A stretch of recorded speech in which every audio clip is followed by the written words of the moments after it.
Assalamu alaikum warahmatullahi barkamu da juma'a. Ina yi wa kowa da kowa fatan alkhairi, amincin Allah ya tabbata a gare mu baki ɗayan mu.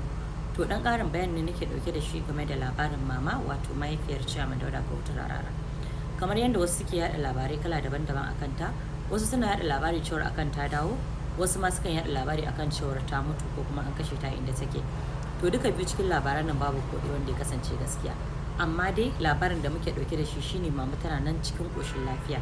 Mun samu tabbacin haka daga wajen waɗanda take hannunsu.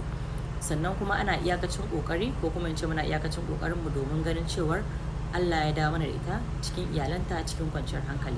Fatan mu a gare ku masu taya mu da addu'a. Na farko dai muna godiya, Allah ubangiji ya saka muku da alkhairi kuma Allah ya biya muku dukkan bukatunku. Allah ya tsare ku, ya tsare muku dukkan zuri'ar ku a duk inda kuke.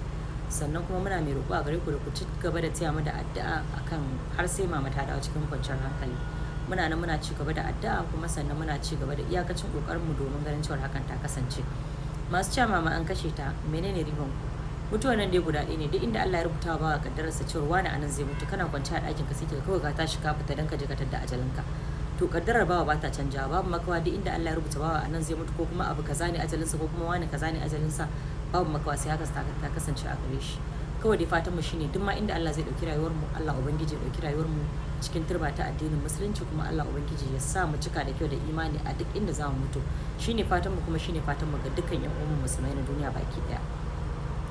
Sannan kuma masu bude pages kuna rubuta ƙarya da gaskiya, dan Allah da Annabi ku yi hakuri ku dena, saboda ana bude accounts musamman ma da sunana sai a saka cewar a dauko bidiyo na wanda nayi a film ko wani abu ina kuka ko makamancin wannan, sai a dora cewar ai mama an kashe ta ai kaza kaza. Dan girman Allah idan da hali ku dena, idan kuma ba za ku dena ba ku ci gaba da yi, duk dai wanda yayi nagari kansa.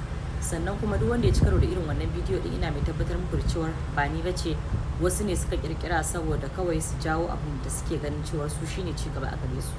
Ina fata a gare ku cewa duk wanda ya ci karo da wannan postin din ya tabbatar da cewar ba ni bace, dan ba zai makamancin irin wannan ba.